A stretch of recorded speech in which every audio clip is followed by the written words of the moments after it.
our true nature isn't to know or have wisdom, it's rather to worship something. We were born of a woman's body, and how miraculous that is. How within, as Nietzsche would say, the infinite was possible. You have to choose, do I care how I look as long as I'm pursuing the will of the gods? Oh dear Diana, tell me why do the things that are beautiful always have a darker side? Oh dear Diana, tell me why is the good never good enough? Underneath the dirt and scar is an old and familiar face. Welcome back to The Ladder, Journeys in Platonic Mysticism. I am pleased as punch to have P.D. Newman back with us to talk more explicitly about his other book on Theurgy. And I am very excited to have you here, so thank you again, P.D.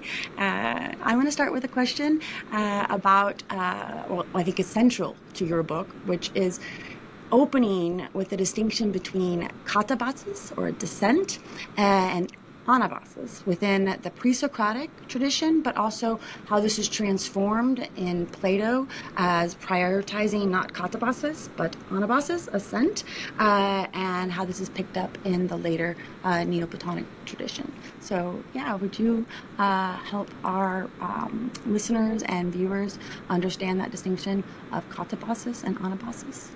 Yeah, that's a great place to start. So, the phenomenon of soul flight is fairly ubiquitous within indigenous traditions.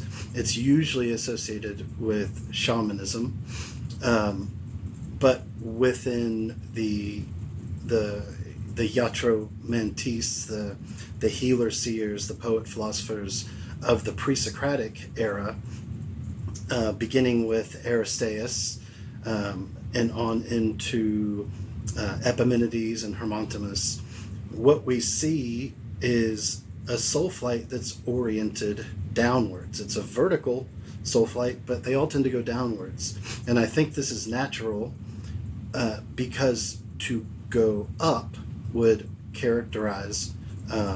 constitute going to Olympus, essentially. And Olympus is reserved for the gods. Men don't go there at this era. And so what we see primarily is a katabatic descent into the underworld. And even before this, the descent to the underworld, we see mainly take place with figures like Parmenides, who in his poem travels this road, meets an unnamed goddess who teaches him what are classically called the laws of logic, but he being this witty, absolutely brilliant poet and philosopher, I think he fully realized the apparent contradiction in the means by which he gained that knowledge, descending to the underworld and encountering a goddess, and then what he brings back being these laws of logic. But we see it with Empedocles, where he doesn't make a descent himself, but he does talk about, for instance, drawing out the strength of someone who has passed from the underworld, and there are indications of a descent in one of the myths about how he died, which was self-immolation in Mount Etna. A descent into this, what essentially is a crater. But even prior to this, we still see soul flight in figures like Aristeas, Hermontimus, and Epimenides. But their soul flight is horizontal. They're leaving their bodies and exploring other realms around them, and are able to come back and discuss what they saw in these soul flights. So there's really three transitions that take place that from this early horizontal soul flight to this vertical but primarily katabatic soul flight, But then by the time we get to Plato, Plato makes a drastic move of allegorizing Hades, so that we're already in Hades, because when he presents his model of the cosmos, matter, physis, is at the bottom. So if it's at the bottom, there's nowhere further to go, which means we're already in Hades.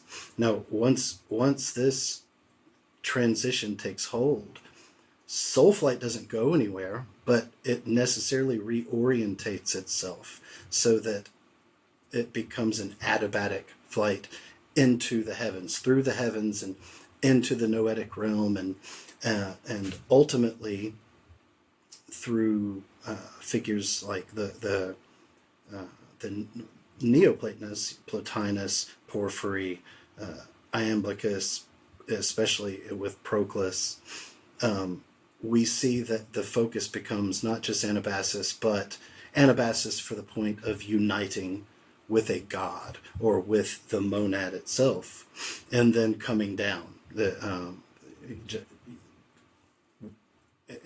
way Iamblichus and Proclus talk about it, we have to come back down, but this process is repeated throughout our lives, and that's the real crux of what takes place, that changes the entire paradigm. And we even see it carry over into the emergence of Christianity, where in the Orthodox Creed, Christ descends into Hades to relieve the saints. So he makes a katabasis, and he gets the saints out. But his next move is to allow them a house in his father's mansion, which for Greek educated individuals at the time who would have heard this, they would have immediately related this to Mount Olympus, that he's saying he's going to give you a place as a god on Mount Olympus, and which is fascinating because scholars often pit the emergence of Christianity against Neoplatonism, against the Greek religion of the state. But for Christ to descend into Hades at all means he's confirming the Greek cosmoconception. He's also overturning it by saying, I'm going to get you out. I'm a psychopomp. We discussed a little bit about this before, but he's also overturning it.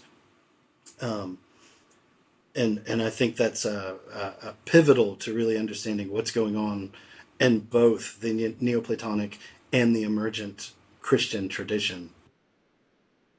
No, 100%. I mean, a lot of people don't realize that a lot of the Gospels and the stories, the Christ event, appeal to not just, katabasis and anabasis, things that, the Greek paideia would have, rung in everybody's ears, like, oh, this fits with the tradition. We're aware where this might be going. But even the whole Immaculate Conception of Mary dates back to virgin priestcrafts like Iphigenia and Iphigenia becoming Hecate and all of these wonderful things, because in the Greek mind, to hear of first off, a pater, right, a virgin, right, who herself was the Immaculate Conception, right, so that she was the one, not Christ, as the one purified and enough to bear the holy seed. She's what has been made purified or perfect as a vessel, as a crater. And again, craters or being receptive is not a passive thing, but an active activity. Sorry, neither here nor there. But hearing about the virgin birth also would have been like, that's just like the Greek paideia. That's how gods come into being, because through these virgin priestcrafts, they bear holy gods or heroes or daemons that are saviors. So that part of the tradition is related to giving people that kind of red flag. Don't you see this fits with our tradition? Sorry, that was a long-winded way, but I just love when we do that syncretic work of showing that we're not fighting with one another when we are doing this work of thinking through pagan and Platonic ideas with the Christian narrative. We see the harmony. What the problem is that we live now in a world that demands that you pick one side or the other, demands that we be in an antagonistic relationship with other forms of spirituality, which just pits us against each other. With that said, to return. Oh yeah, go ahead. I was just going to say, I love that you brought up Iphigenia in this context, because I'm sure you're aware of the one of the early fragments found of the Iliad, where she becomes Hecate. In the popular version, she gets transformed into a beast of Artemis, and there's always been this struggle to place Hecate in the pantheon, with Artemis being the main pivot of the problem, because they're both lunar and they're both so similar. But if you look at the development of Theotokos, of Mary, the Virgin, particularly in Constantinople, she takes on elements of Hecate. She takes on elements also of Demeter and Persephone. Intensely Eleusinian attributes from these goddesses are what begin to be constructed into hymns to the Theotokos. There's a great book called Divine Eris that specifically looks at the role of the Theotokos within Constantinople, and how these goddesses, Hecate in particular, fed into the popular image of the Virgin. No, I mean, I'm always fascinated by the relationship between Artemis and Hecate and Eros, and but this, the triune goddess, right? Where we remember that it's the goddess of many names, right? That this is the moving goddess. This is the goddess that transforms and knows how to hide, and has her own little magic and mechanisms, right? In order to continue to survive, right? This is, I think, the connections between all of these goddesses and Eros and their divine masculine counterparts are steeped throughout the Platonic tradition and inherited into the Christian tradition, and recognizing the relationship between all of them as essential, like that they can be, different aspects or different faces, if we're going to use a kind of Janus-like image, of that, different parts of this ever-shifting, ever-moving, keratic, feminine, liminal spirit that we engage in a variety of different ways. And so, I'm again, to go back to the priestcrafts that supposedly predate our pre-Socratics. This is one of the reasons why I'm fascinated by Parmenides, is because he seems to be acknowledging this very much older way of healing and relating to the world that has something to do with the divine feminine goddesses. So he's in this chariot, as you rightly talk about in your book, and he's being taken by the mares, which has often been associated with women and sex work, because priestcraft for women was often poo-pooed by men as sex work, even in antiquity, even though it was erotic work, i.e. magical work, i.e. spiritual work, that work of connecting human beings to the more than. And so that the daughters of the sun. Exactly, the daughters of Helios, and then they travel through the gates of Nooks at night, and so they're part of this process. And then, of course, they speak to an unnamed goddess who gives the mysteries. Maybe I just pause right there. Like, what do you think about the centrality of goddesses within the pre-Socratic mind, and even prior to the pre-Socratic? What role do you think that plays in the Parmenides' poem, but also Empedocles, Heraclitus dedicates his work to Artemis, so on and so forth? I think it's natural. I wouldn't go so far as to endorse someone like Freud's idea that there was a transition from matriarchal to patriarchal. I don't know that the evidence supports that, but I do know in my own home, even though the father is kind of out of respect treated as the source of law within the home, I think we all know it's the mother who really is controlling the domicile. Her mood really is what dictates what battles the father chooses to take on at a given time. And so I do think the tendency to be able to relate more quickly to a goddess figure, just as it is for a child to relate usually more easily for his mother than for his father, I think it's a natural instinctual move. And you also think about the associations of these goddesses, which tend to be either chthonic or lunar. And even spatially, these are closer to us, more accessible than, say, Jupiter, which is beyond the moon, but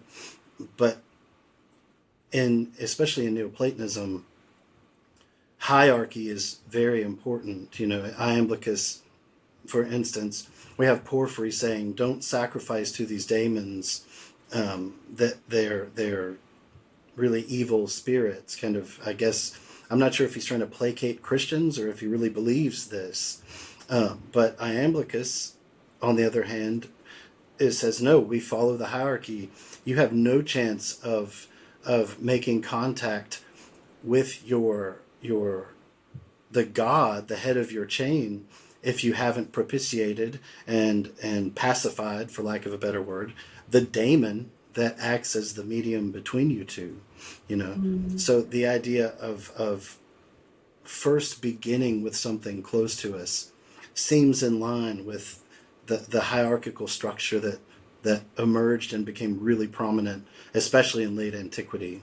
No, I mean, this is one of the things that you also mentioned in your book, the importance of diademas, ladder, as it has its typically, but really is rungs or steps.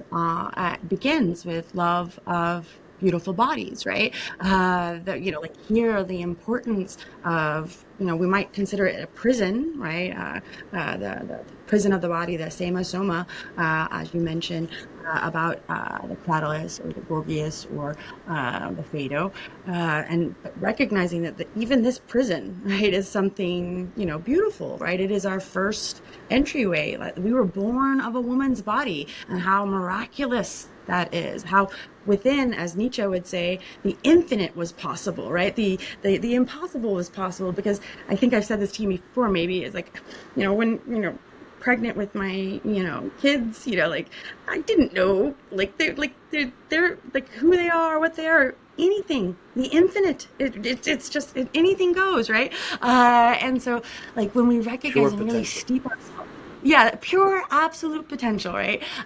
Something can be nothing, nothing something, and it's all because the body has its magical tricks itself, right? Things that we can explain with logic, right? We can explain, but not really understand still, right? Like that magic, that mystery, that impossibility, and also the suffering and difficulty. I'm always emphasizing that Diotima's speech says, look, Eros is to give birth to the beautiful and the beautiful, and compares it to labor, right? And is labor easy? No, like, it's not at all. Just like, getting out of the cave, anabasis, doing that work of that's going to be difficult. It's not all gumdrops and lollipops, right? So it was difficult for Parmenides. It took the daughters of the sun persuading to have those bolts pulled aside. There's a matisse to it. There's a cunning element to it, but it wasn't just the doors flinging wide for him. No, can you speak to that? Like the importance of the metis or metis and the patho or persuasion that the psychopomp or the initiate, either one, need to be able to wield. I mean, you have an entire section on the importance of names and divine names and them acting as okima or vehicles for this process of ascent or descent. Well, the cunning factor is really important. I mean, we see it as early as Homer with Odysseus sailing, right? Getting through the Symplegades, it took an element of cunning. If he had, I love the way Kingsley talks about it. He talks about it like basically like what we would call flow state, And if you stop for a second to think about what you're doing, you will fail. And I think that's an important element of the cunning, the cunning approach. But also think the other way to look at it is being daring enough to go against the grain, to take a back door. And I'll give you a good example that will seem like maybe it's out of the blue, but it's really not. When the Templars were arrested, many of them confessed something to do with this word Baphomet, and many later commentators took this to be the name of a deity, that they were worshiping some figure, Baphomet. But what it really looks like when you look at especially the work of von Hammer, he breaks the name down into Baphe and Metis. Baphe meaning to plunge. It's where we get our word baptism. The word came to prominence in late antique alchemy, where it meant to plunge into a dye, to tincture something. And then Metis, being the second half. So for him, it becomes the baptism of cunning wisdom. So what they're getting at by using this phrase in conjunction with a ritual act that's meant to initiate the Knights Templar into their office, into the fraternity, is saying that we are prepared, as Manly P. Hall once said, even if truth is in evil's camp, we are prepared to go there and get it. It doesn't matter who's in possession of it, we will take it. And I see that as a real component of this cunning, a willingness to break the rules if necessary, to sneak in a back door, which from the perspective of the gods may even be more respectful, because it does show incredible courage, incredible daring on the part of the individual, like Jason, going after the golden fleece. That wasn't an outright, he didn't say, "Hey, may I take the fleece?" If he had, he wouldn't have gotten it. Or like Robert Bly talks about with the key, for the young boy, he's under the rule of his mother. How does he become a man? He must get the key. Well, the key, Bly says, according to the fairy tales, is hidden under his mother's pillow, where she dreams all of her dreams about who she wants him to be, So he can't come to his mother and say, "May I have the key, mother?" He says she would just put her elbow on the pillow and laugh, But if he comes and has the cunning to come and steal the key, then he can take hold of his own destiny. We see the same thing with in Lacan, where he's talking about beyond one's destiny. The taking of the phallus, and in this case, it's like an enantiodromia. You can't take the phallus. The phallus must be conferred upon you, meaning the society must view you as a man. You can't go steal manhood, you know. But even though the values have been reversed, you see the emphasis that's placed on the obtaining of the fleece, the obtaining of this magical power item, and in this paradigm, with the pre-Socratics and into Platonism, I do think the cunning approach, more value is placed on that. And so, to keep going with the through line of things that you argue, so we have a priority of this katabasis, right? And of course, the cunning that you would need to be able to risk everything to descend into the underworld, like Orpheus or other shaman-like philosophers from the pre-Socratic era. So why do you think that there is a shift in Plato, right, to this more upward movement, and what work do you think it's doing for him and the tradition? So when we look at Empedocles with his rhizomata, his roots that become the elements, the trend in Western mystery traditions, especially after, say, the Middle Ages, has been to relegate the elements to the realm of the earth and even make them chthonic in some cases. Whereas it's evident from what Empedocles is saying that his rhizomata are just as much of the earth as they are of the heavens, because he even associates them with specific gods, with Nestis or Persephone, with Adonius or Hades. They each have a god associated with them, which tells us that there is a transcendental component to these rhizomata. Well, when Plato comes along with his theory of forms, they're clearly transcendent because they're intelligible. And I've wondered if that transition was in part to preserve the transcendence of Empedocles' rhizomata, because I think there's a clear continuity between the rhizomata and the forms. But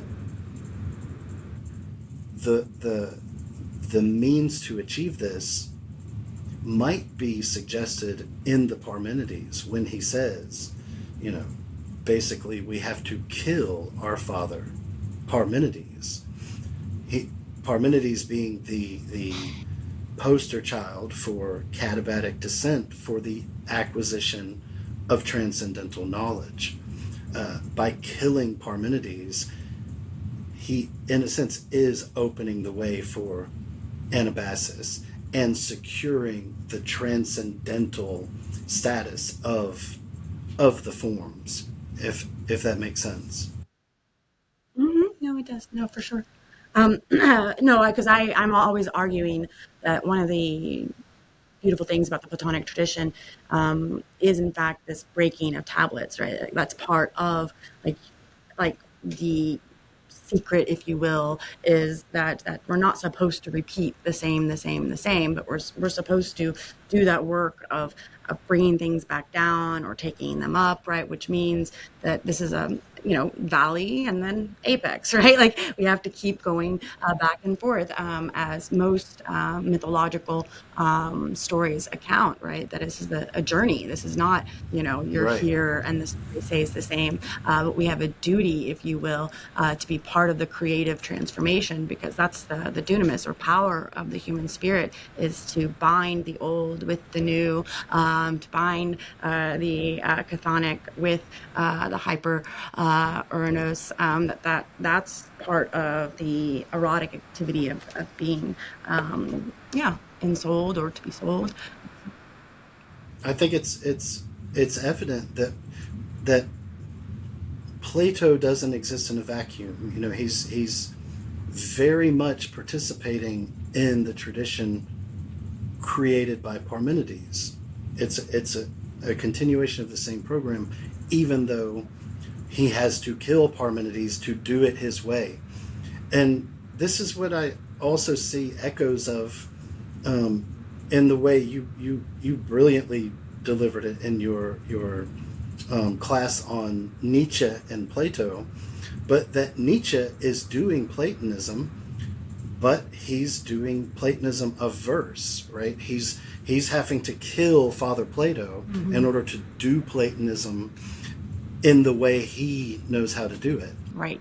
Right. And just like, it's the Eleactic stranger purposely who is killing Parmenides, right? Like, obviously a follower of Parmenides is willing to do this, right? Like, and knows that it doesn't, he doesn't ask for, like, oh gosh, I've done something horrible and hubristic. No, he's just acknowledging, just in the same way that Timaeus prays to the gods before giving the story of the cosmos, but doesn't actually pray to the gods. And we only find out when we open the Critias that, the whole story, the whole Ikos Muthos was itself the prayer, right? And so it seems, again, to go back to what you were saying, we take this risk, right, of jumping into what looks like the bad or the problem, thievery, matus, mechanisms, as it is in the symposium. But really, at the end of the day, like, that's because those things aren't, as I just said, in of themselves,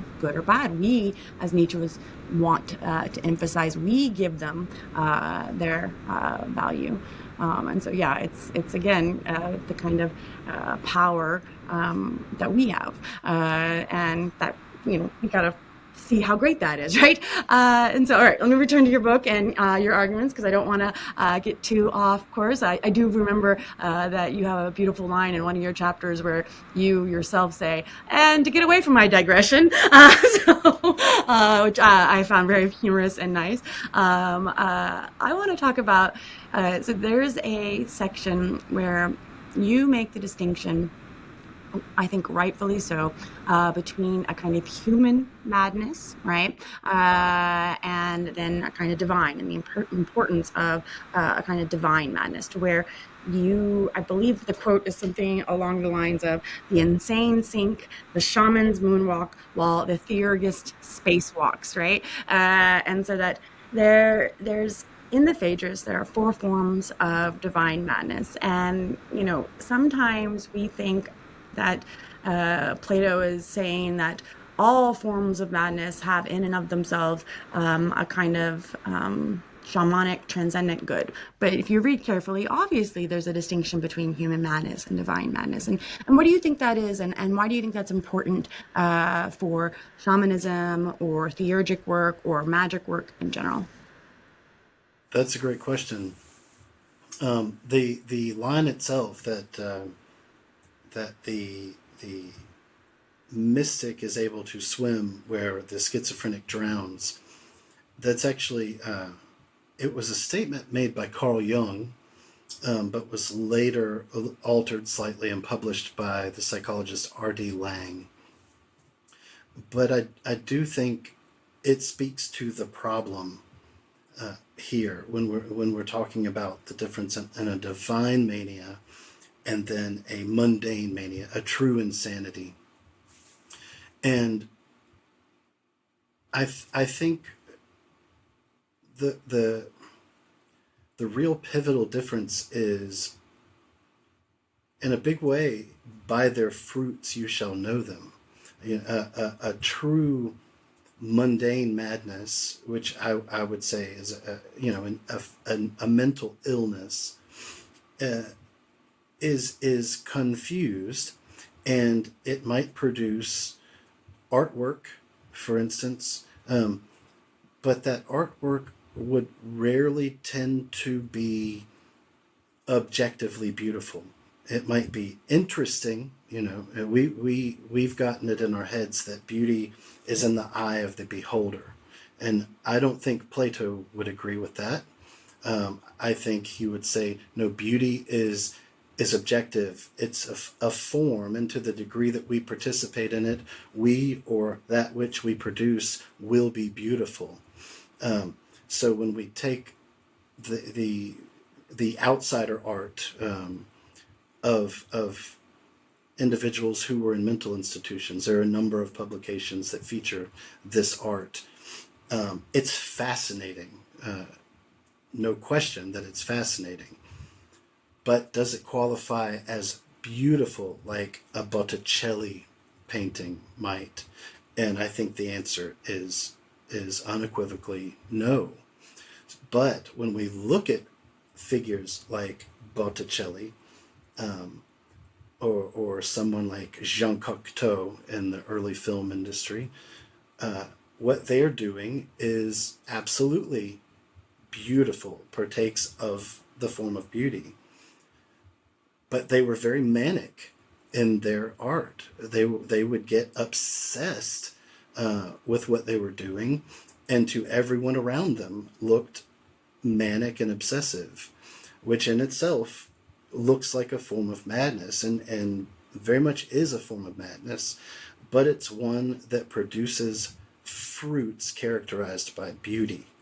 And I think that's the difference. When you're seized by a muse or by a god and driven to produce an artifact, it's often in such a frenzy that to anyone around you, you appear mad. And even to yourself, you might appear mad. I know when I wrote my book on Theurgy, I was, a lot of people don't know this, I was awoke every night around 2 or 3 a.m. by a ghost, the spirit of a specific scholar that I had no intentions of writing that book. And when I awoke the first time, the book was fully formed in my head. Every chapter, every point to make was delineated in my head, had never thought about it, had no intentions of writing it, and I didn't do anything about it. And every night for the next couple weeks, I would be woken up at the same time with this demand to get up and write this book. And so I would start doing that. It was almost nightly, 2 or 3 a.m.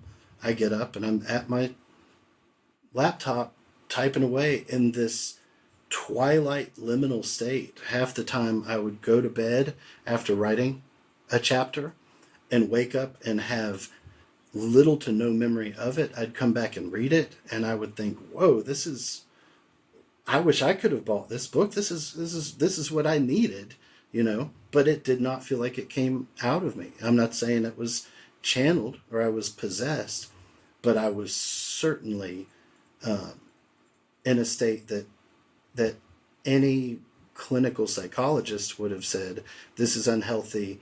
We probably need to get you some medication, But in the end, it was exactly what needed to happen, and I think the outcome participates to the degree that someone like me is able to construct it in beauty, and I think that's the real crux of mental illness versus the mania that comes from true inspiration. No, I love that. That is so inspiring. Thank you for that. Again, the word inspiring also reflecting that the same as enthusiasm, to be inspirited. And so, you know, I, part of me wants to ask a question that's completely unrelated, and part of me also wants to stay on this because this idea of the manic, where we're so quick to give people a pill. I'm always saying this to students, like in today's day and age, Diotima wouldn't be the prophetess, the priestess, the initiator.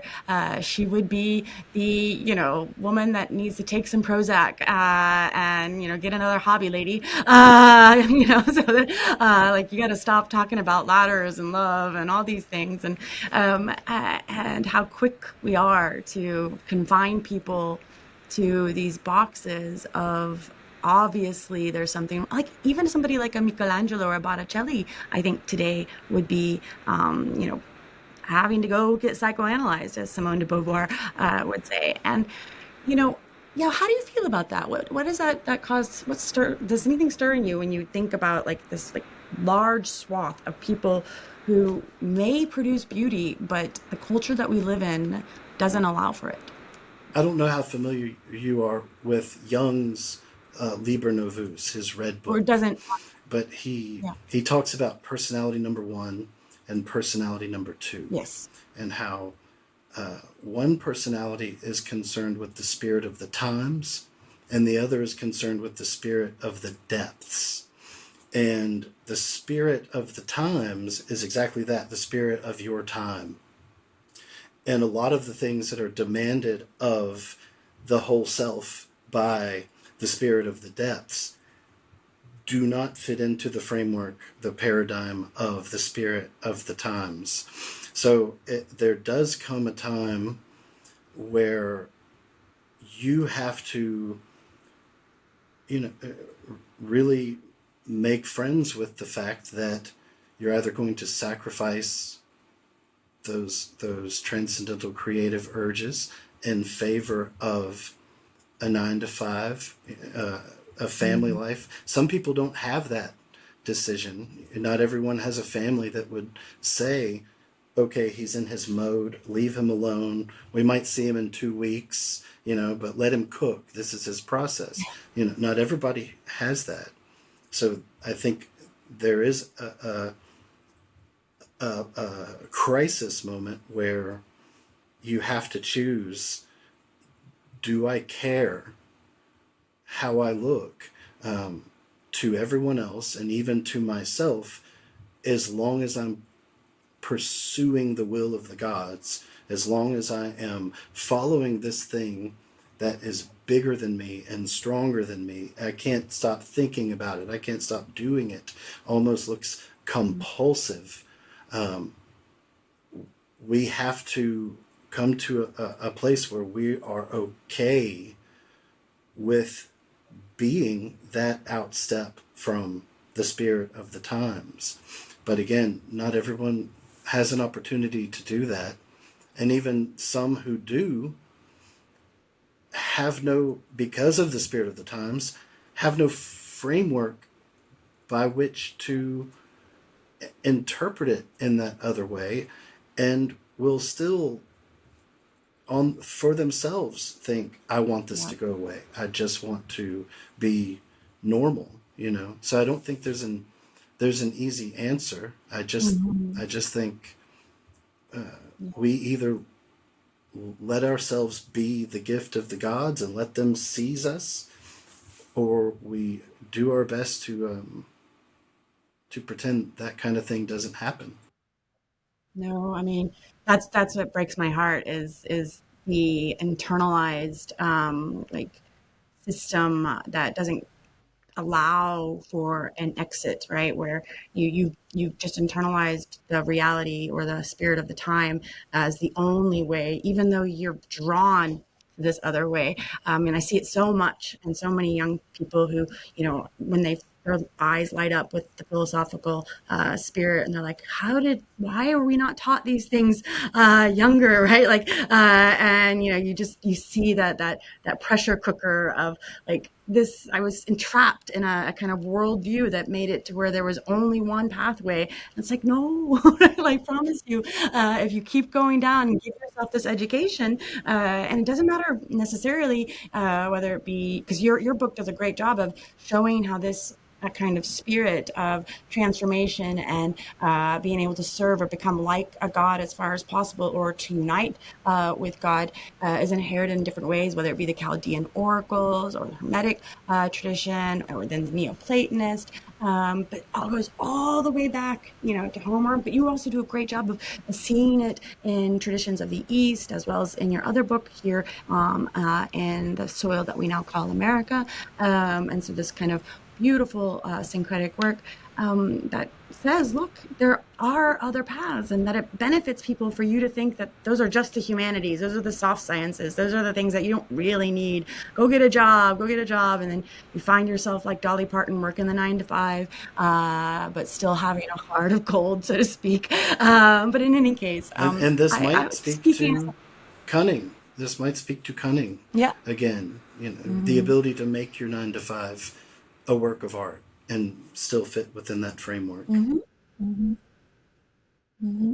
And so, because speaking of a woman who did the 9 to 5 and was definitely following the spirit, I'm thinking of Helen, right, and her weaving every day, waiting for Odysseus. But how you remark, that she mixes the wine for the men, and the understanding of what wine is and as an intoxicant, and the role of what we now call psychedelics, all of these things that go into what is actually mixed in the crater, and the substances, so that way back in the Odyssey, we see, as you talk about, Achilles, performing a ritual that includes craters and mixing and creating pharmacon or other forms of things that we ingest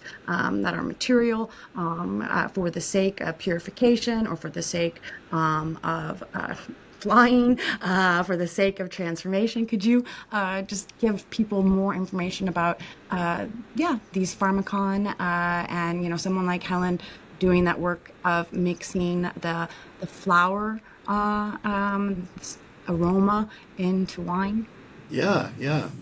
Which is a kind of divine madness, right? Because I want to remember that Dionysus is the god of initiation, so that there's something about being intoxicated or mad like Dionysus that allows us to be part of this gateway drug, as I always say. That's right, yeah. And it's important to remember that before Dionysus discovered the grapevine and the ability to fermentate it, he is said to have survived in Hyperborea by eating toxic and intoxicating plants. So even these intoxicating plants are the province of Dionysus, not just wine. But when we look at the literature, there are some instances where it says that the wine must be diluted by up to 20 parts water, lest it cause madness or death. Now, distillation had not been discovered at this time, so through standard fermentation, the most alcohol they would have been able to arrive at is roughly between 13 and 18%. So we know that it's not being diluted because of its alcohol content. And that's been the general consensus among scholars in both when we look at the mixing bowl, the mixed wine, in, say, a symposium, as well as in the New Testament, where it says that they drank mixed wine. It's always assumed that it's mixed with water to avoid the possibility of intoxication. But in like I said, in the early days, that doesn't look to be the case. It looks to be the case that mixed wines are wines that are mixed with other substances. And we even see, like you said, references to the flower of a wine, where the reference specifically says the wine is deficient of flour. And Carl A.P. Ruck, in particular, interprets this as saying it's deficient in the psychoactive additives that were frequently added to wine. And we see this way back. I think some of the earliest references are to hellebore. Hellebore is a plant that is most commonly associated with European witchcraft, but we see Homer in the Iliad with Machaon, the son of Asclepius, using hellebore as an intoxicant. Who else?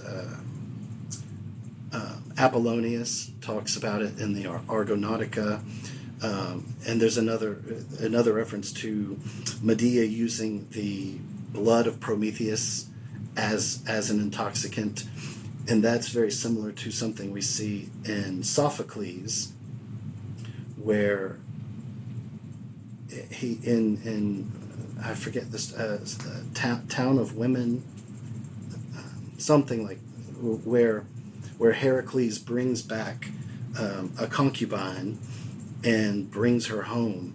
And he's had many concubines, but this is the first one he's brought home. And his wife gets insanely jealous and takes one of his cloaks and coats it in centaur blood.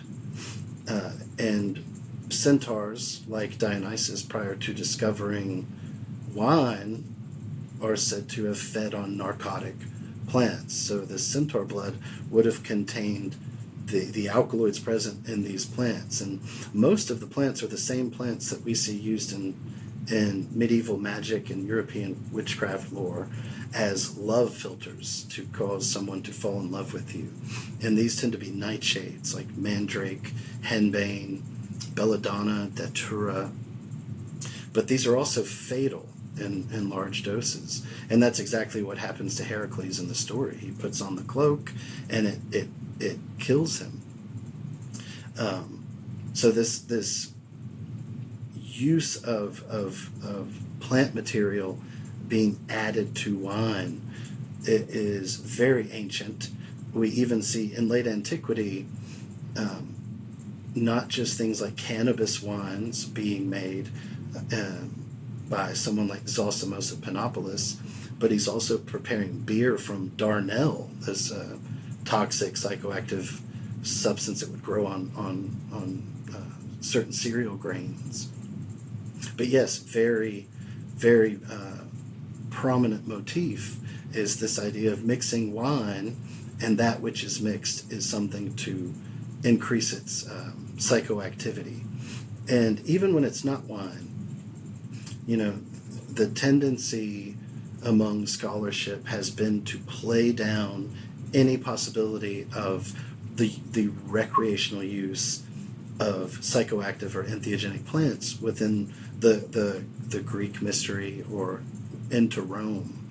But remember, we talked about Epimenides and his soul flight abilities to have soul flight. Well, Diogenes calls him a root cutter, which is an early name for a magician. I hate to say magician because it's more pre-Goes, and as you know, someone like Iamblichus went to great pains to distinguish magia from the Goes, from the root cutters. But Diogenes says that he possessed a plant or combination of plants that he kept in a cow's hoof that would enable him to stay awake for days and to not eat any food. And Michael Sellis later comments on this and says that one of the things it contained was opium. And so even though, it's problematic to say that it's recreational use, because in these days it looks much more like there is no recreational, there is no secular. Everything that is used is sacred. We might not understand it in that context, but everything they're doing in their minds is sacred because they exist in an enchanted universe. So even participating in intoxication, that act is a sacred act.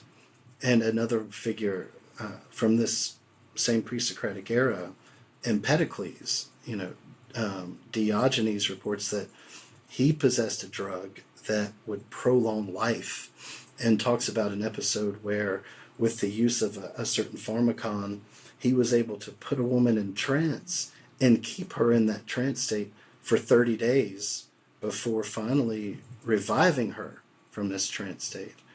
So even as early as the pre-Socratic days, there's clear evidence of the use of these psychoactives. And so I think the presence of alcohol and wine and the desire to increase the potency of wine, especially in a setting like a symposium where the goal is to get a buzz but don't show it, see how intoxicated you can get but remain sober appearing.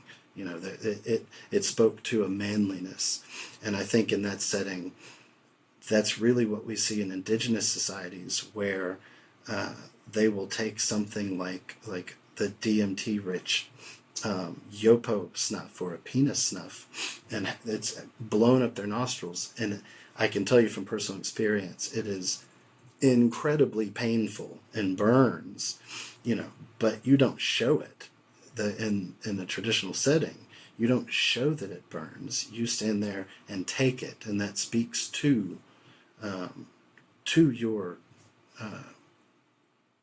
manhood, to your I don't want to just say manhood, because in other traditions women have similar practices, but it speaks to your stoicism, might be a better word. But yeah, we see it all through ancient literature. If we look for something like mandrake, which is a classic witch's hallucinogen associated with both with soul flight and with love filters. We see it in Theophrastus. We see it in Pliny the Elder. Plato mentions it in the Republic. Xenophon, Alexis. Who else is there? There's Calumera, Apuleius.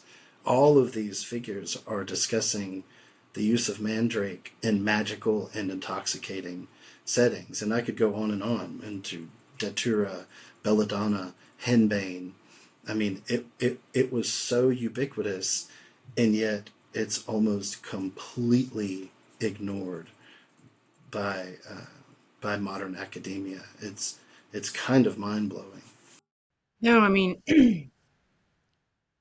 again, this is like we said last time, like there's certain lived experiences that allow certain people to be able to see what's kind of just in your face as obvious versus, the people who have been living a singular form of life. They don't have that double vision, if you will, of being able to read something like wine and not, ask themselves, but wait, why is it that, this person only after 3 cups has gone completely insane? Like maybe we need to, shift our gait. Well, because they themselves have never gone that path. They've never walked a different way. So they kind of like people, horses with those blinders on, right? And so in some sense, I understand. I think it means that they need to have more life experience so that they can see in the text a little bit more clearly. And so, yeah, so I wanted to get to the flying ointments. Will you tell me more about that? Yeah, that's an area of research that I'm really obsessing over right now, because it is so absolutely clear once you look at some of this literature in a different light. Now, the idea of flying ointments were really popularized in the Middle Ages in connection with so-called witches, and there's a lot of scholars who argue that it never existed, that this was invented as a way to attack and incarcerate and punish these basically healing midwife women that had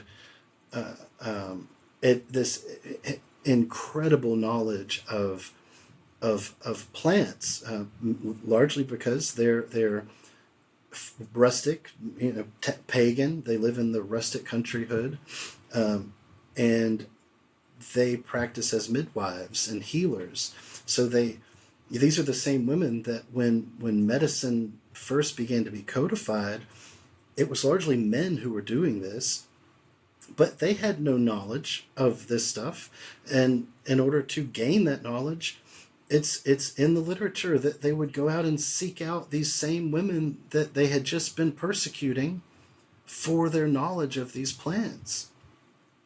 So it's largely associated with the witch hunt. But when we start looking at the earlier literature, a very different picture emerges. And probably the best, most famous example comes from the Greek magical papyri, and a document that, for better or for worse, has been labeled the Mithras liturgy. But in this liturgy, it's what's called a ritual of apothanatismos, of making one immortal, of making one not susceptible to death. But in the ceremony, a specific oil with ingredients that are no doubt psychoactive are applied to the eyes generously, and after a prescribed breathing exercise, basically an Egyptian form of pranayama, they see themselves rise up into the heavens, and their head, just like in the Phaedrus, just the head of the charioteer, right? Their head passes through the gates of heaven, and they see the gods flying about. And at first the gods look at them and think, what are you doing here? You don't belong here. And the response they're given to tell these gods is very reminiscent of the Totem Pass, the golden lamellae, the Orphic tablets, where they're told, I am one of you, I am a wandering star. It's very similar to, I'm a child of earth, but I am of the heavens, but I am one of you. And so that this ritual of ascent, we know that it involves Nymphaea cerulea, which is the Egyptian blue lotus. It's not a necessarily hallucinogenic plant, but it is most certainly psychoactive. It contains 3 different compounds that, in conjunction, the synergistic effect from those 3 compounds with the other compounds involved could most certainly induce a sense of flying or floating. And so that's probably the best, most well-known example. But when we get into the Neoplatonic literature proper, I think the safest source to look at is Apuleius. Apuleius is a Neoplatonist who we already know was accused of magic, love magic in particular. And remember, these plants that induce this soul flight in the witch lore are the same plants that are used for the love filters for this love magic. And Apuleius writes this story called the Metamorphosis, and it's also known as the Ass or the Golden Ass. But in it, here I've got the excerpt here somewhere. Okay, so he says, when it was evening, she, meaning the housemaid, took me and led me to the door of the bedroom of her master and mistress, bidding me to put my eye to a tiny crack in the door and see what was going on inside. I saw the lady of the house undressing. When she went up to the lamp naked, took 2 grains of frankincense, which she put upon the flame of the lamp, and standing there, uttered a screed of words over the lamp. Then she opened a large box containing a number of caskets, one of which she picked up and took out. What it had in it I do not know, though from its appearance I thought it was olive oil. She took some of this, and starting with her toenails, anointed herself all over. Suddenly she started sprouting feathers, and her nose became horny and hooked. She had all the attributes and marks of a bird, and was for all the world a night raven, just like with Aristeas. Aristeas would turn into a raven before he would fly off. When she saw that she had grown feathers, she uttered a terrible croak, just as birds do, rose up and flew away through the window. I thought I was dreaming, and felt my eyelids with my fingers, for I did not believe that my own eyes were seeing this or were awake. When eventually I had barely convinced myself that I was awake, then I asked, Palestra, who was the housemaid, to give me feathers too, and to smear me with that concoction, and allow me to fly, for I wish to learn by experience whether, when my body was transformed from human shape, my soul would also become that of a bird. Now, this idea of transforming into a bird is central to shamanism. It's central to ancient Egypt, where the deceased leaves the body and as the Ba soul, which is depicted as a bird with the face of the deceased. And when we look at something like the pyramid texts, where Unas is about to ascend into the constellation of Orion and access the Milky Way, in the pyramid texts at this point, at this juncture, because it's important to know these aren't really tombs. These are most likely, the pyramids were constructed for the performance of what's called the Sed Festival, which was a festival specifically designed to re-empower the pharaoh as a pharaoh, which could take place every, I think, 13 years. I think it could be done sooner if the pharaoh desired, but I think it was necessary every 13 years. But just prior to this, just like in Apuleius' story, a cask is taken out containing 7 magical oils, and these oils are rubbed all over the pharaoh, and afterwards he becomes an Ak. Now, an Ak is a glorified Ba. So the Ba is this bird with the face of the deceased. Once it makes it into the heavens, it becomes an Ak, which is a shining spirit. It turns golden. And so the pharaoh, after rubbing these oils on his body, transforms into this golden bird spirit and is able to fly into these heavenly regions.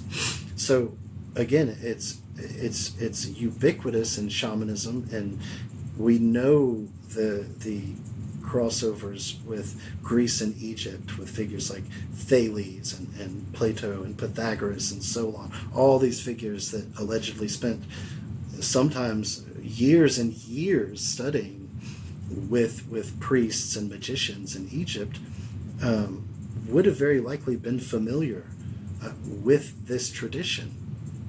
And I think that's what we're seeing transfer over into, especially in late antiquity, with these practices. And I don't think it happens in a vacuum, because, when we look back at Parmenides, when they discovered that bust in Italy that names Parmenides as a priest of Apollo and a lord of a lair, which essentially meant that he was involved in this hibernation tradition where they would lie as though dead, oftentimes leave their body, but in search of healing, and return to their body healed or with knowledge of how to be healed or to heal themselves. And this kind of practice,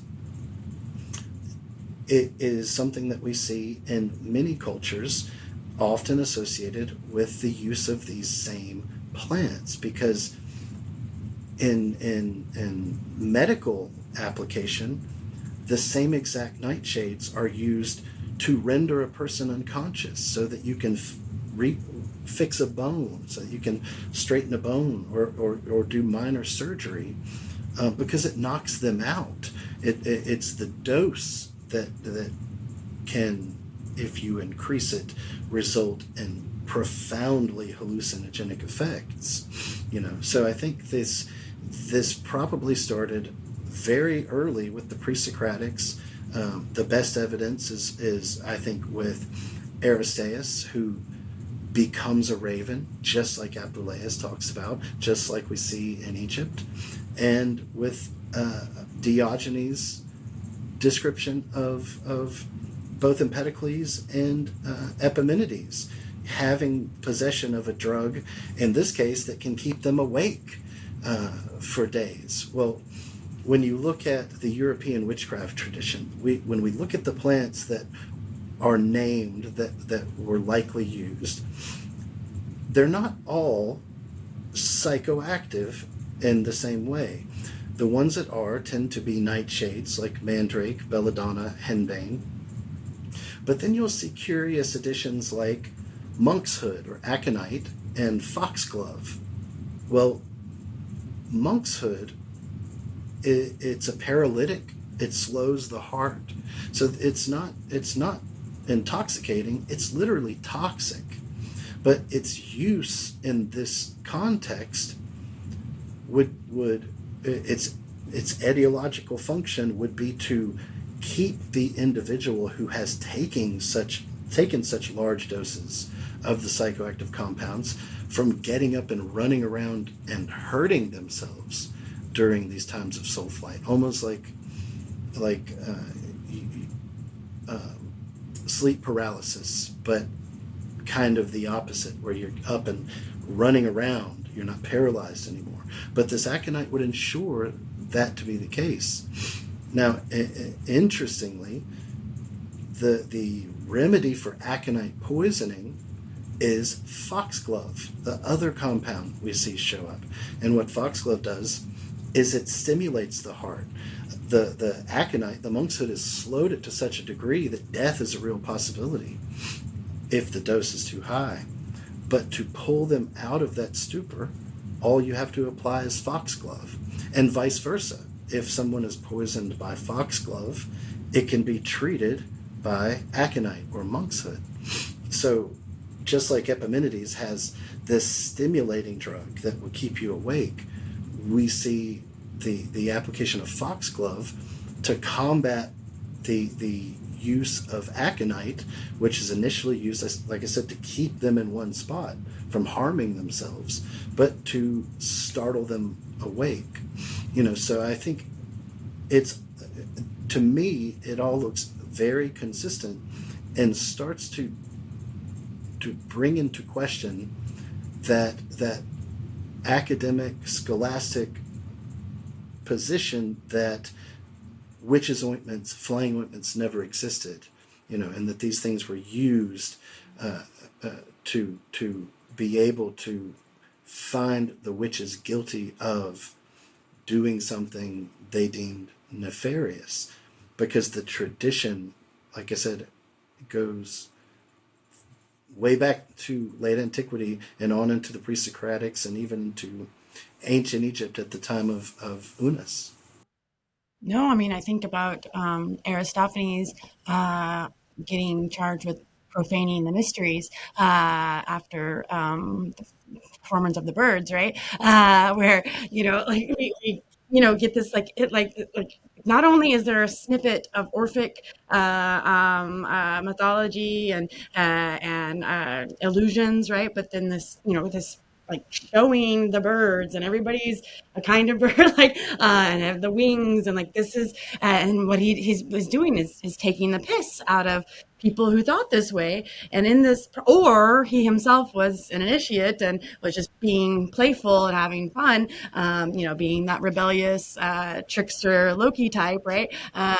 Transforming things. But the point is that we see these images associated with mysteries that go like even in your Aristophanes, in your Phaedrus, right, with the wings, and Plato's obsession with Cephalus, like this he's constantly referencing either characters named Cephalus or the importance of the head, and even like as in the Phaedo, like that we don't see like that we're in this fishbowl, if you will, and if we're lucky, we can stick our heads out and see the real world, and what we're doing is needing to get to this ascent, and that yes, the demiurge is mixing things in crosses, like he's creating it's a ritual with substances, right? That and he's looking to this winged, intelligible living creature, and so. The point is that I think that there are hints of this everywhere, and that it's important because, like, the danger that can accrue when we get rid of this world, right? When we say, the world, no, only the hippy dippy woo woo people were doing that kind of stuff. Only that priestess was getting high with the fumes. Everybody else was living a very secular, calm, and rational life.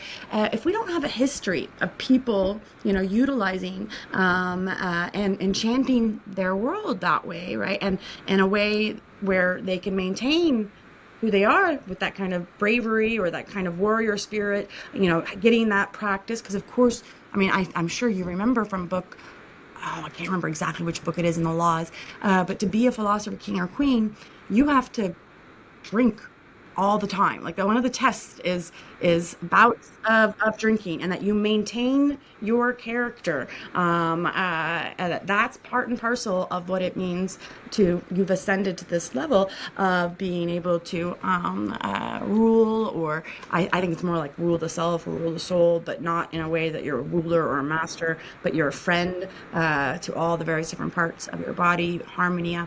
And so that, even Plato has this as one of like the tells that you, as you were saying, have a certain guardian or warrior type spirit, regardless of your sex. Yes, it's Andrea, right? And so that you have this tenacity, and yes, it's a facing death, right? It's as Socrates says, it's a practice unto death.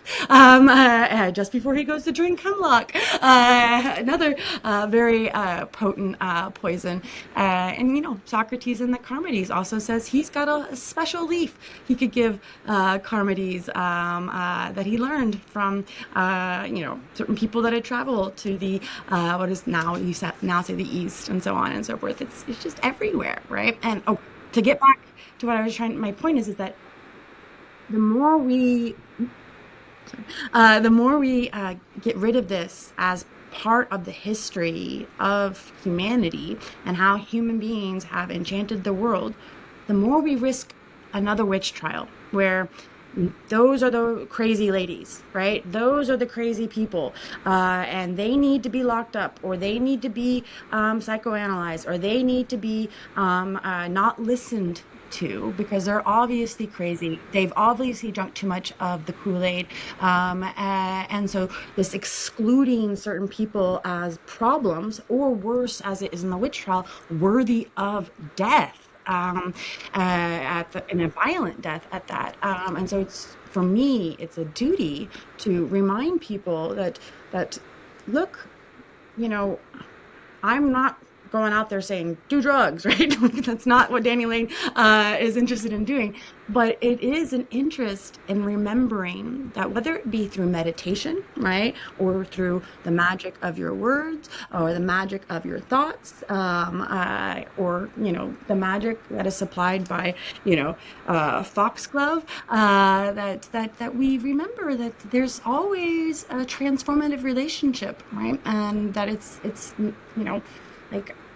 Nowadays, we're just so interested in saying, mushrooms are bad, or cannabis is bad, or ayahuasca is bad, or why are we comporting ourselves to a earthly world that is, providing so many different gifts, whether it be an apple or foxglove, with a comportment that it's bad or wrong, and we need to do away with it. We need to do away with your ability to experiment or try to find ways to see the world differently. Yeah, I will. Sorry, that was a long spiel.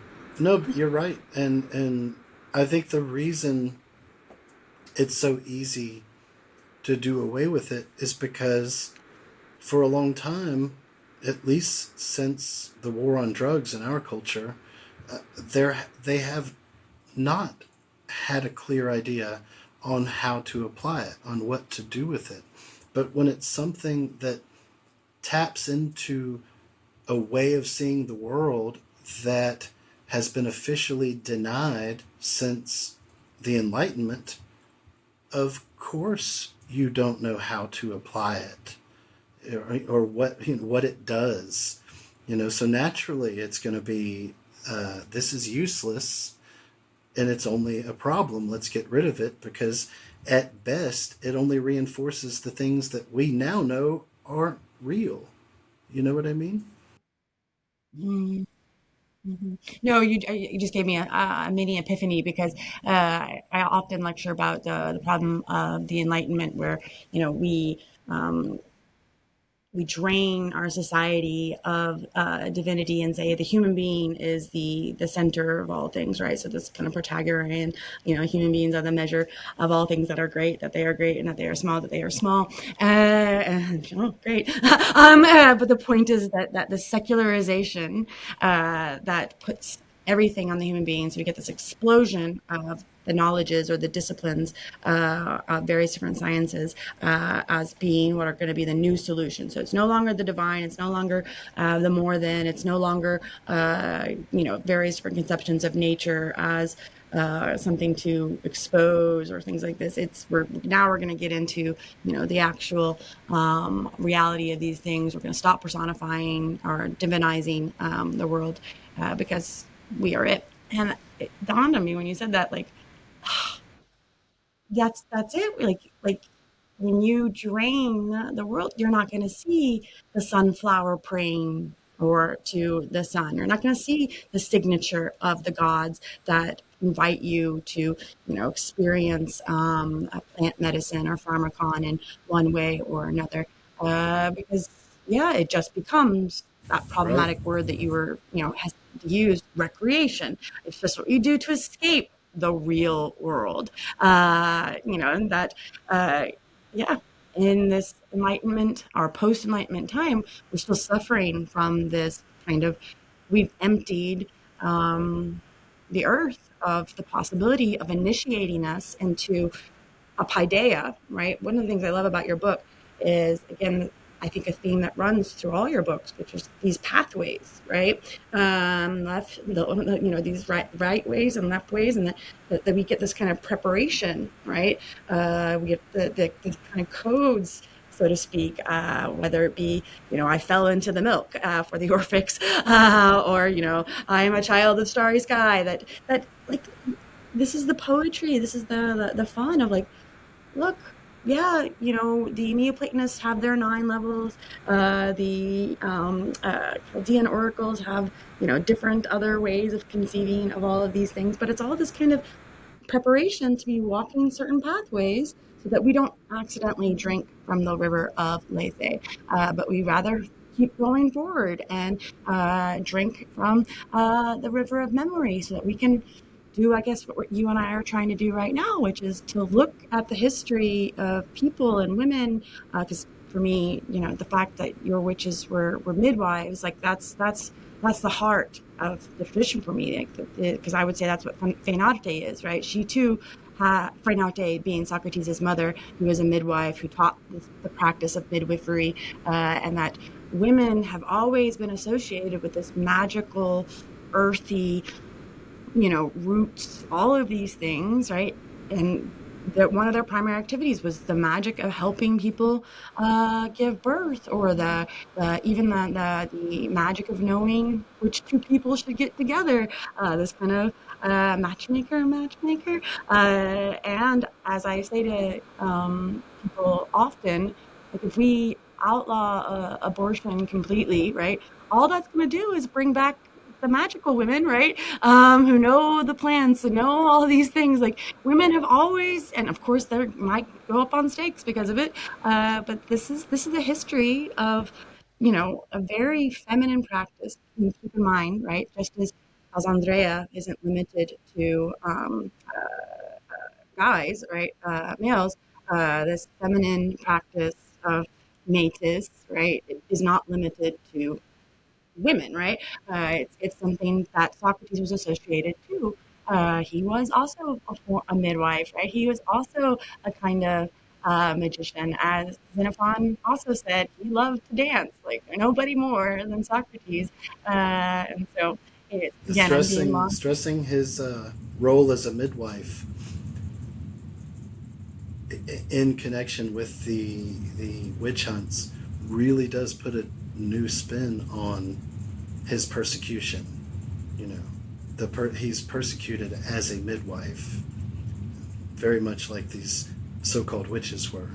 Yeah, but he's also, I'm sure you know my arguments. He's also, I would argue, as Diogenes Laertius reports, but also as I think Plato is very cunningly hiding the fact that he too is also foreign and born of a foreign woman who was associated with this lowly activity of midwifery that also was associated with pimping, and that Diodomus' descriptions of Eros as a kind of magician, and her cult and craft are associated explicitly with labor and birth, with Iphigenia, with all, like Callisto's even in her particular speech, and so that And sex work. my yeah, and sex, yeah, so sex work again, and it's everywhere in the dialogues. I mean, Plato is obsessed with the value of the erotic, and I think he learned that from his actual teacher, which is Socrates, right? Because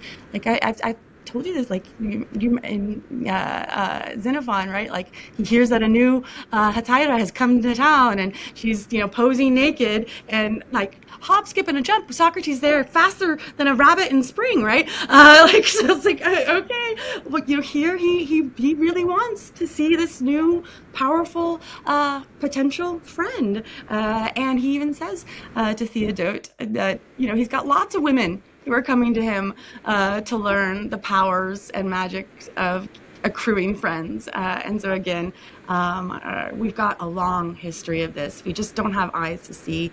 And I think it's really important that we have a little fun, we take a few risks in our theories and our speculations in order to revivify and animate. So, maybe that's what I should end on with you, because, we talk about the, that what Timaeus is doing in the Timaeus is making a kind of living statue, right? That has within it the seeds that make it an animated, ensouled, sacred, right? For the world soul is the sacred, contained in the sacred vessel as well. Could you speak just a little bit more before we close out about your read on this kind of sacred vessel that's animated with certain spirit and its connection to all this supposedly woo-woo, wackadoo stuff about ointments and wine and psychedelics? Well, I think it's a central theme that runs all the way through it, and especially into Proclus's theurgic interpretation of Patroclus's funeral. But the crater, we see it as a central focus as early as someone like Xenophanes in his poem. But when I think it gets really interesting is with the introduction of Hecate.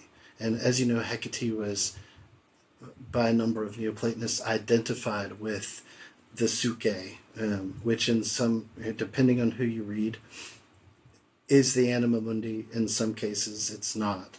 Like Ruth Majersic, she likes to say that that Hecate is not Suke. She's the source of Suke, right? Because it gushes forth from her.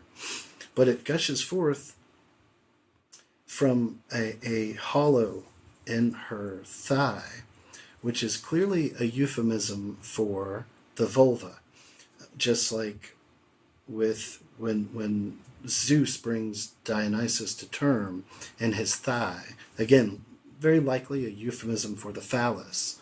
But this hollow in her thigh that gushes forth Suke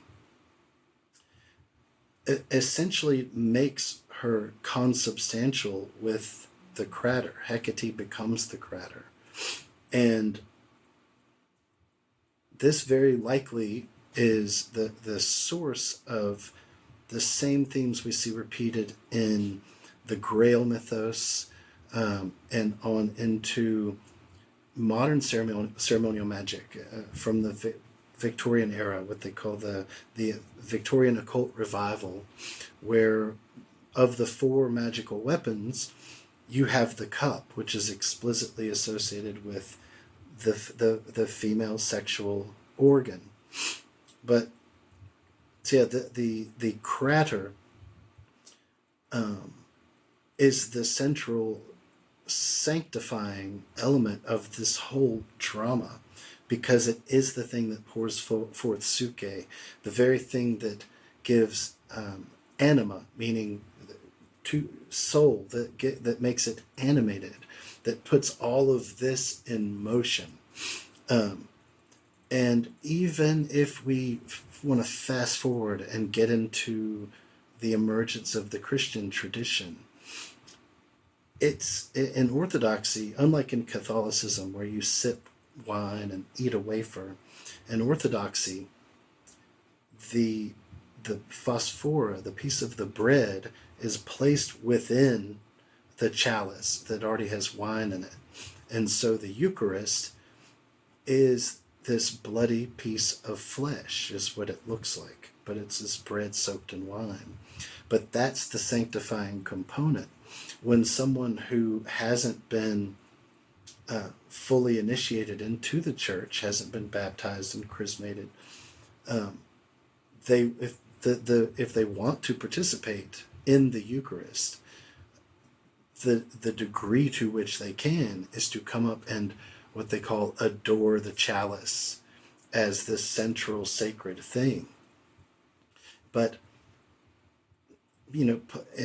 a number of different Neoplatonists point out fragments from Plato where the universe is discussed as an amalga, as a statue, an animated statue in itself. And I think it's in Damascus or Olympiodorus, where the cosmos is likened to a temple, and all of the gods are the officiants, the priests, participating in this one ritual that's done over and over, that is our 24 hours in a day, maybe even the year, but it's this one ritual they participate in, and we become, in a sense, the furniture of the temple. We become components of the ritual as well. And there's the reason I'm being a little bit anathema and relating this to Orthodoxy is both because a lot of people miss this connection, and like you said earlier, we're not fighting, we're looking for logical continuities, what really connects these things. But there's a great Orthodox theologian named Alexander Schmemann, who passed away in the 80s, I believe. But he wrote this book called For the Life of the World. And in it, he's talking about how man isn't really Homo sapiens. He says man is actually Homo adorans, that our true nature isn't to know or have wisdom, it's rather to worship something. And in connection with this, he says, and he admits that people are going to come at him, Orthodox Christians are going to come at him for saying this. And he says that the temple, the Orthodox Church, is useless after the sacrifice of Christ, because in their mind, in this picture, Christ's sacrifice is absolute. It sanctifies everything with no remainder. So all of the temple, all of the cosmos has become the temple. And so he says that the Orthodox Church itself is no longer sacred. We have no reason to go there. He says we do, just to maintain this tradition, but to really participate in the world as it is a sacred place is to acknowledge that it has become the temple, and the movement of the sun and the moon and everything taking place, that this great animation that happens is the performance of a ritual overseen by God, and that's I think the theurgic the real goal of theurgy, outside of henosis, is that transition in perception to where we see the sacred every day and realize that we are always participating in a ritual, we're always participating in a myth. And I think the crater, as being the container of suke, as being, in the case of Hecate, consubstantial with suke, it being the very thing that animates all of this, whether we can grasp it fully or not, I think it points to the fact that it's really central to the whole mystery. No, I love it. That I go back to the myth of right, where as of course, he's been seemingly dead for days, right? So, and then suddenly wakes up. So again, this kind of allusion to, trance-like states that make it appear like you're dead.